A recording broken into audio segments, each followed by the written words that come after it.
Hello, good morning, students. How are you? We hope all of you are fit and fine and enjoying our YouTube channel and lecture series. जैसे कि बेटा आप सबको पता कि हम 12th फिजिक्स का रे ऑप्टिक्स चैप्टर स्टडी कर रहे हैं। आज बेटा उसी चैप्टर में एक नेक्स्ट वीडियो अपलोड कर रहे हैं, जो आज का हमारा मेन टॉपिक रहेगा actual depth and apparent depth. जब भी हम जैसे कि बेटा हम 10th क्लास में पढ़ते थे, कोई भी हमारे पास पेन है, पेंसिल है, उसको जब भी हम वाटर के अंदर देखते हैं तो वो हमें थोड़ा सा अपने सरफेस से उठा हुआ दिखाई देता है।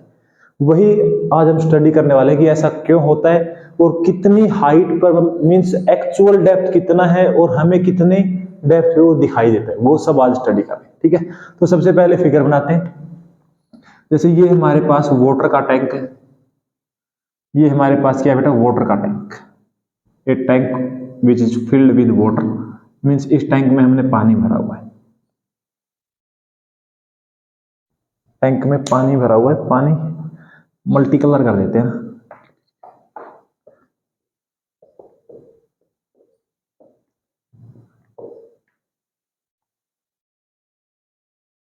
तो बेटा जो टैंक में पानी है, तो टैंक के अंदर का रिफ्रैक्टिव इंडेक्स मींस अगर हम एक बात करेंगे, ये हमारा सरफेस है, इस सरफेस के नीचे का मीडियम हमारा कैसा है, वाटर। नीचे का मीडियम कैसा है, वाटर। वाटर है तो वाटर का रिफ्रैक्टिव इंडेक्स अलग होता है, एयर का रिफ्रैक्टिव इंडेक्स अलग होता है। तो हम मान लेते हैं बेटा जो हमारा वाटर है उसका रिफ्रैक्टिव इंडेक्स μ2 है और जो हमारे बाहर एयर है उसका रिफ्रैक्टिव इंडेक्स μ1 है। और हमारे पास कोई एक ऑब्जेक्ट मान लो यहां पे रखा हुआ है, यहां पर कोई भी एक ऑब्जेक्ट रखा हुआ है। इस ऑब्जेक्ट को जब हम बाहर से देखेंगे तो ये हमें थोड़ा सा ऊपर दिखाई देगा। अब एक्चुअल में क्या होता है, देखो यहां से कोई भी लाइट की रेज ट्रेवल करती है, ये रेज बेटा इस सरफेस के ऊपर कैसे फॉल हुई है वो आप देखो। देखो ये हमारे पास सरफेस, ये लाइट अगर मैं ड्रॉ करूं ऐसे फॉल हुई है, मींस यही इसका क्या है, नॉर्मल। अगर ये लाइट यहां फॉल अगर बेटा ये लाइट यहां फॉल हुई होती तो एंगल ऑफ इंसिडेंस क्या होता, आई। लेकिन ये लाइट यहां फॉल ना होके कहां फॉल हुई है, इसके ऊपर ही फॉल हुई है, नॉर्मल के साथ ही। तो बेटा नॉर्मल के साथ इस रेड वाली लाइन का एंगल क्या होगा, जीरो। तो एंगल ऑफ इंसिडेंस हमारे केस में क्या है, जीरो। अगर बेटा एंगल ऑफ इंसिडेंस जीरो है तो अगर हम स्नेल्स लॉ लगाएं तो क्या लगाएंगे, μ1, यहां पर μ2 से लाइट गई है तो μ2 sine I equal to μ1 sine R. अगर बेटा आई जीरो है तो sine I zero, sine I zero तो साइन आर भी हमारा क्या हो जाएगा, zero. Means angle of refraction भी क्या होगा, जीरो। मींस ये लाइट सीधी चली जाएगी। मींस जो लाइट सरफेस के नॉर्मल फॉल हुई है वो कैसे निकल जाएगी बेटा, सीधी। सीधी क्यों निकली है, क्योंकि एंगल ऑफ इंसिडेंस भी जीरो है और एंगल ऑफ रिफ्रैक्शन भी जीरो है। ठीक है, अब एक और लाइट मान लो ऐसे फॉल हो रही है, तो ये हमारा क्या होगा, जिस पॉइंट पर फॉल हुई है वहां हम एक नॉर्मल ड्रॉ कर लेंगे। वहां हमने क्या ड्रॉ कर लिया, नॉर्मल। अब बेटा जो नॉर्मल है, रे कहां से कहां गई है, वाटर, डेंसर मीडियम, एयर, कैसा मीडियम है, रेयर। मींस ये एक्चुअल में अपने पाथ पर सीधी जानी चाहिए थी, लेकिन सीधा नहीं जाएगी। क्यों नहीं जाएगी, क्योंकि डेंसर से रेयर में जब भी लाइट जाएगी नॉर्मल से अवे हो जाएगी, हम नॉर्मल से दूर हट जाएगी। क्यों हटेगी वो बेटा हम रिफ्रैक्शन के बेसिक के अंदर स्टडी करके आए। मींस इसने अपने पाथ चेंज कर लिया। तो बेटा जो जिस एंगल पे इंसिडेंस होती है उस एंगल को हम क्या बोलते हैं, एंगल ऑफ इंसिडेंस। ये दोनों नॉर्मल है, पैरेलल है, तो ये एंगल इंसिडेंस है तो ये एंगल भी क्या होगा, एंगल ऑफ इंसिडेंस। अब बेटा किस एंगल पे रिफ्रैक्ट हुई है, ये क्या है हमारा एंगल ऑफ रिफ्रैक्शन। अगर हम इस लाइन को थोड़ा सा पीछे कर दें ऐसे, तो ये एंगल भी हमारा बेटा क्या हो जाएगा, आर। मींस हमें ऑब्जेक्ट अपीयर कहां होगा, ऑब्जेक्ट बेटा हमें यहां अपीयर होगा, क्योंकि हमारी आईज यहां पर है और आईज के अकॉर्डिंग देखें तो ये जो लाइट है ये कहां से आ रही है, ये वाली लाइट यहां से आ रही है, तो हमें यहां ऑब्जेक्ट अपीयर होगा। ठीक है, आप बेटा इसको बिल्कुल स्ट्रेट लाइन बना लेना। ठीक है, क्या बना लेना, बिल्कुल स्ट्रेट लाइन।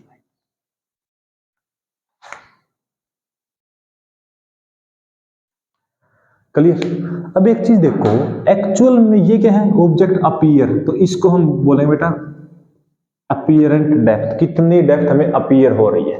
और ये क्या है हमारी एक्चुअल डेप्थ। दोनों का नाम रखें तो एक क्या है अपेरेंट डेप्थ, ये वाली क्या है हमारे पास अपेरेंट डेप्थ, और ये हमारे पास क्या है एक्चुअल डेप्थ। मींस एक्चुअल में ऑब्जेक्ट यहां है, अगर हम इनको नाम रख दें ए बी सी और ये लिख देते हैं डी। अब हमें क्या करना है कि ये क्या है ए बी, ए बी हमारे पास क्या है अपेरेंट डेप्थ, कितनी डेप्थ पे वो हमें अपीयर हो रहा है, और ए सी बेटा हमारे पास क्या है एक्चुअल डेप्थ। अब हमें किसी भी तरीके से अपेरेंट डेप्थ और एक्चुअल डेप्थ के बीच में एक रिलेशन क्रिएट करना है, जिससे हमें कोई भी न्यूमेरिकल इस टॉपिक पर आए तो वो हम न्यूमेरिकल कर सकें, और एक हम फॉर्मूला बना सकें जिससे हम अपेरेंट डेप्थ और एक्चुअल डेप्थ को आगे डायरेक्टली सोल्व कर सकें। तो बेटा सबसे पहले रिफ्रैक्शन का कोई भी टॉपिक को हमें कहां से स्टार्ट करना है, स्नेल्स लॉ से।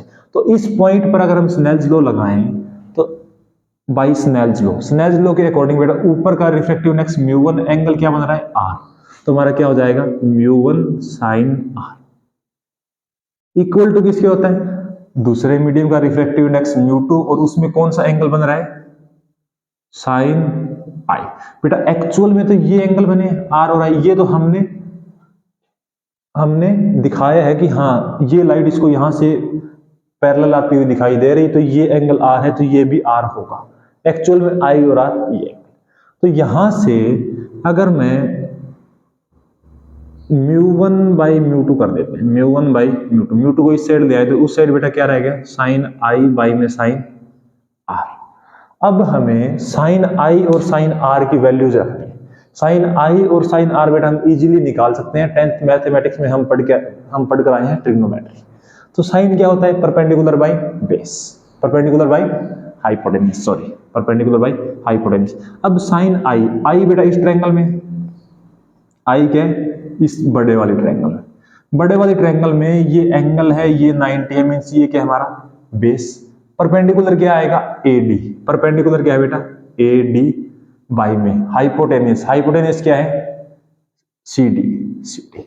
साइन आर मींस इस ट्रायंगल की अगर हम बात करें तो हमारे पास क्या है इस ट्रायंगल में एंगल आर है, ये एंगल है ये 90 डिग्री, तो ये हमारा बेस।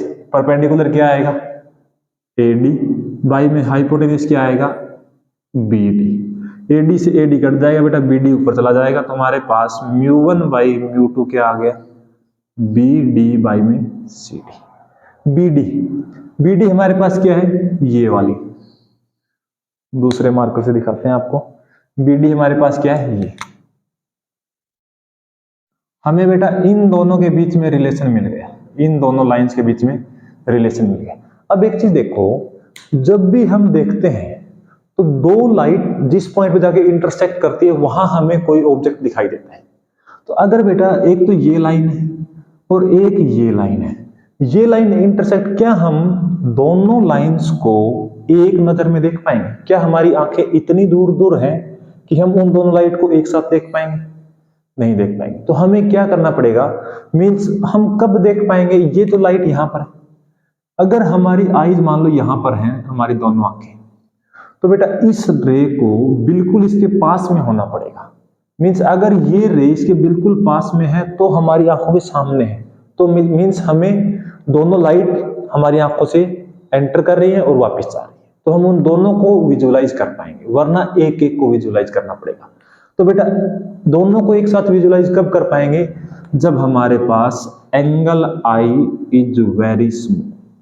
अब कैसे, अगर बेटा एंगल आई बहुत छोटा है, अगर एंगल आई बहुत छोटा है तो ये लाइट कहां जाएगी ऐसे, मींस ये लाइट कहां जाएगी ऐसे, तो ये डी पॉइंट एक्चुअल में कहां आएगा ऐसे। मींस एक्चुअल में फिर हम ये कह पाएंगे कि ए और डी पॉइंट नियरली क्या है पास पास, नियरली सेम है। ए और डी पॉइंट हमारे पास क्या है नियरली सेम है। अब ए और डी पॉइंट नियरली सेम है तो हम बेटा बी डी और सी डी को क्या लिख सकते हैं ए बी और ए सी। तो हमारे पास क्या रिजल्ट निकल कर आया, म्यू1 बाई म्यू2 किसके इक्वल है ए बी बाई में ए सी। अब देखो ए बी हमारे पास क्या है ए बी मींस ऑब्जेक्ट हमें कहां दिखाई दे रहा है, मींस ये क्या है अपेरेंट डेप्थ, जो हमें अपीयर हो रही है, अपेरेंट डेप्थ।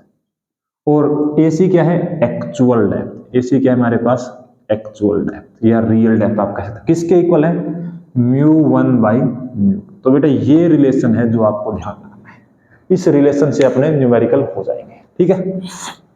तो ये था बेटा एक छोटा सा टॉपिक। क्या टॉपिक था, एक्चुअल डेप्थ और अपेरेंट डेप्थ। जब भी कोई ऑब्जेक्ट, मान लो आप यहां पर खड़े हैं, हम मान लो यहां पर खड़े हैं,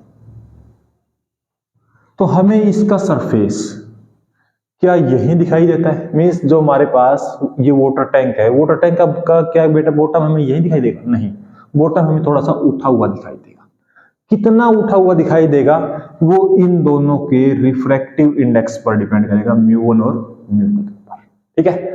तो बेटा ये था हमारा रिफ्रैक्शन में एक और टॉपिक, एक्चुअल डेप्थ और अपेरेंट डेप्थ। ओके बेटा, I hope you have enjoyed this lecture. Thank you so much, have a nice day, keep sharing with your friends.